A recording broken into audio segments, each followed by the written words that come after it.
বর্তমান জমানাতে জামাতের যে ভূমিকা এবং তাদের যে চলাফেরা, তাদের যে জৌলুস, তাদের যে রাজনৈতিক কর্মকাণ্ড, সব মিলিয়ে বাংলাদেশে একটা ঐতিহাসিক অবস্থা তৈরি করেছে।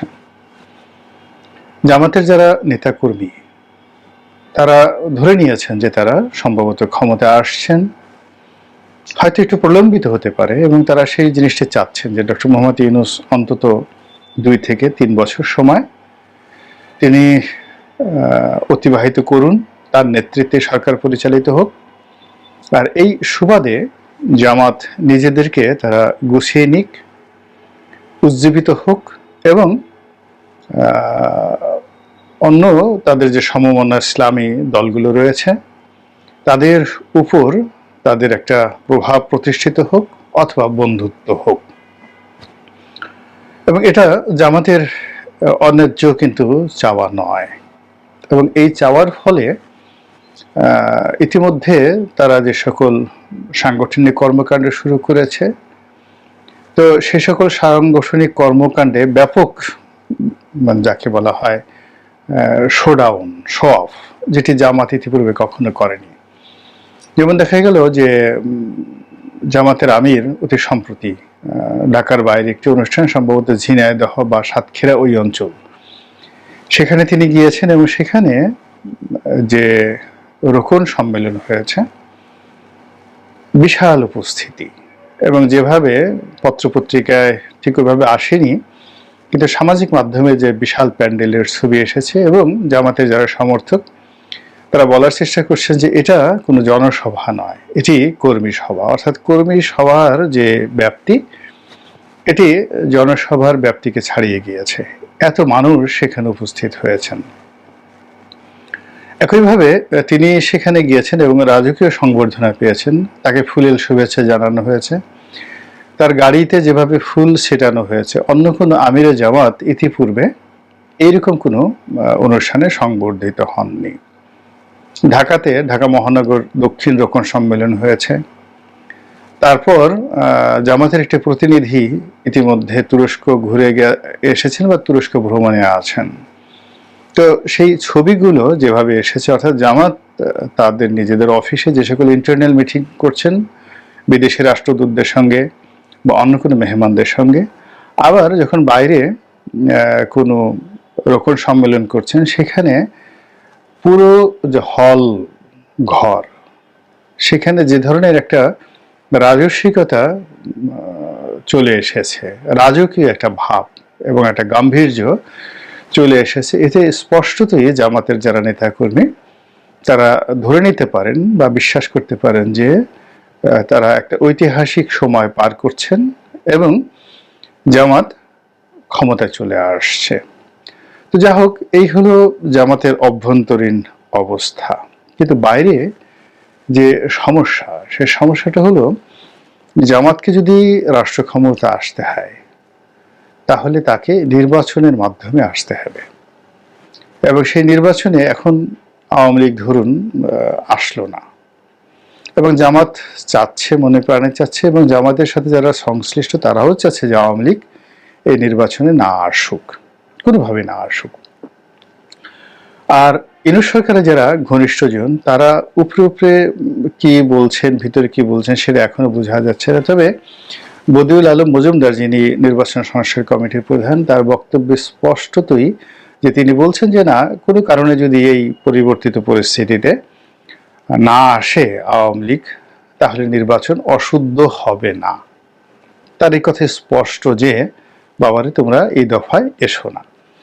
দ্বিতীয়ত, জামাত কেন্দ্রিক যে সকল বুদ্ধিজীবী আছেন, তারপর বিএনপির মধ্যে জামাতপন্থী যে সকল লোকজন রয়েছেন, তারপর আরও যারা জামাতের ঘনিষ্ঠ, সবারই একটা বক্তব্য। সেই বক্তব্য হলো ছাত্রলীগকে নিষিদ্ধ করা হোক, আওয়ামী লীগকে নিষিদ্ধ করা হোক, এই কথাগুলো তারা বলছেন। আর অন্যদিকে জামাত যেটি বলার চেষ্টা করছেন দলীয়ভাবে, তারা সেখানে নিজেদেরকে উদার, তারা ক্ষমা করে দিয়েছেন, প্রতিশোধ তারা নিতে চান না, ইত্যাদি ইত্যাদি আরো অনেক কিছু বলে পুরো রাজনীতির ময়দানটিকে তারা তাদের জন্য ফেভারেবল করার চেষ্টা করছেন। তো এগুলো আপাত দৃষ্টিতে 1 মাস 2 মাস হয়তো এরকম একটা সুন্দর পরিবেশ যাবে, কিন্তু এর মধ্যে যে ঘটনাগুলো ঘটবে সেটা হলো ইসলামপন্থী যে দলগুলো, সেই দলগুলোর সঙ্গে তাদের যে ঐক্য, সেই ঐক্যটা আসলে হবে না, কোনো অবস্থাতে ঐক্য হবে না। এর কারণ হলো যে তারা যদি শো আপ না করতেন, তারা যদি বরং অন্যান্য ইসলামী দলগুলোকে শো আপ করাতেন, হেফাজতকে শো আপ করাতেন, চরমোনাইকে শো আপ করাতেন, জাকির পার্টিকে শো আপ করাতেন, এবং সেই তুলনায় নিজেদের যে ক্ষমতা বা শক্তিমত্তা এটিকে গোপন রাখতেন, তাহলে তাদের যে অন্যান্য ইসলামপন্থী দলগুলো রয়েছে তাদের মনে ঈর্ষার তৈরি হতো না, বা জামাতের মতো একটা ভীতি তৈরি হতো না। কিন্তু এখন যেটি হলো সেটি হলো যে তারা মনে করছে যে জামাত এতটা শক্তিশালী হয়ে পড়েছে এবং তাদের লোকজন এত বেশি, টাকা পয়সা এত বেশি হলে ওখানে যাওয়ার সঙ্গে সঙ্গে আমাদের যে নিজস্ব সক্রিয়তা রয়েছে, পরিচয় রয়েছে, বৈশিষ্ট্যতা রয়েছে, এটা আর থাকবে না।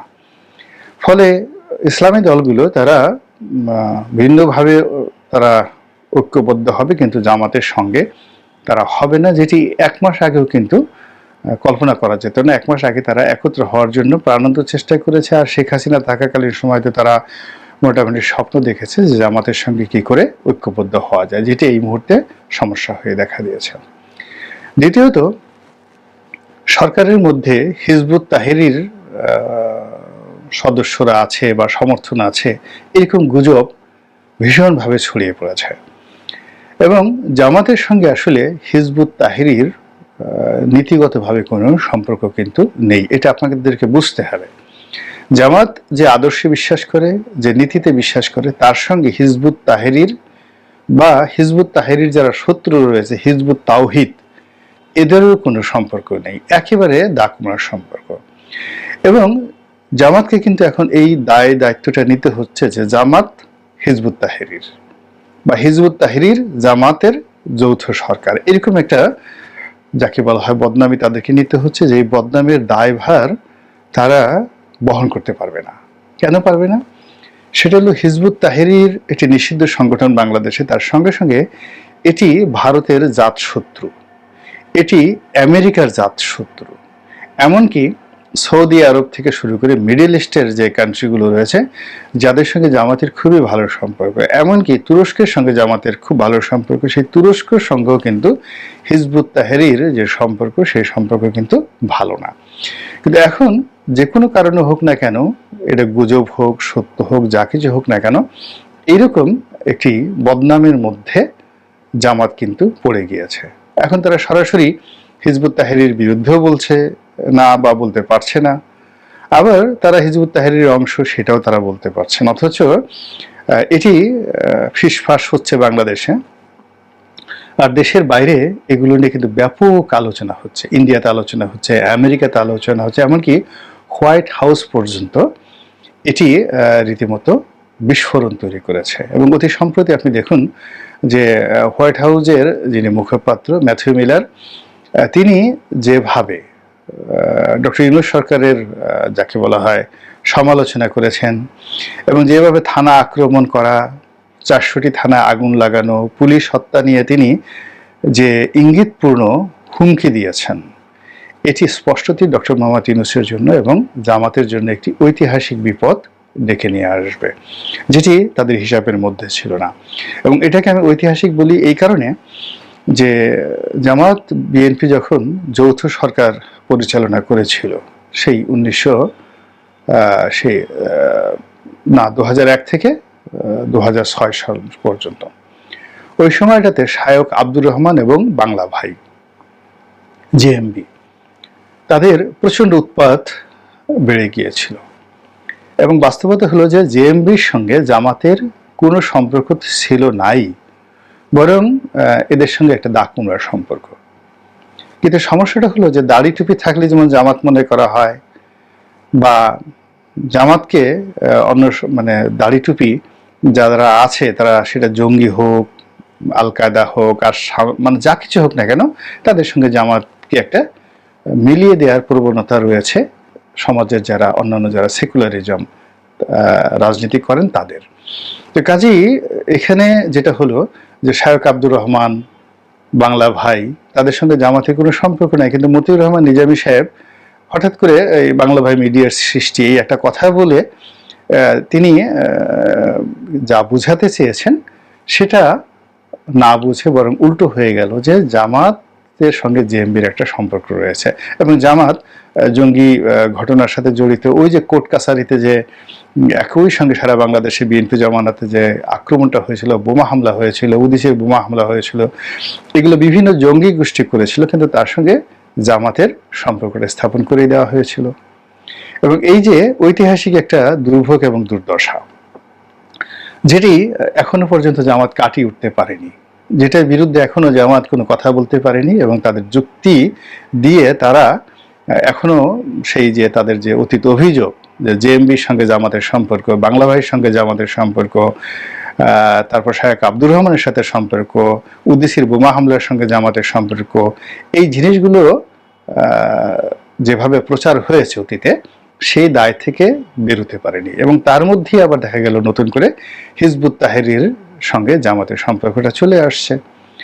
আর ইতিমধ্যে যেটা হলো সেটি হলো যে জামাত যেহেতু রাষ্ট্র ক্ষমতায় আসার চিন্তা ভাবনা করছে এবং তারা যে কোনো কারণে তাদের মধ্যে একটা আত্মবিশ্বাস তৈরি হয়ে গেছে যে তারাই হয়তো ক্ষমতার অংশীদার, ক্ষমতায় এখন ছড়ি ঘোরাচ্ছে, আগামীতেও তারা ক্ষমতার ছড়ি ঘোরাবে এবং বিএনপি এখানে সেকেন্ড পার্টি আসবে, আর আওয়ামী লীগ তো আসবেই না। এটা জামাতের নেতাকর্মীদের মধ্যে এই বিশ্বাসটা চলে আসছে।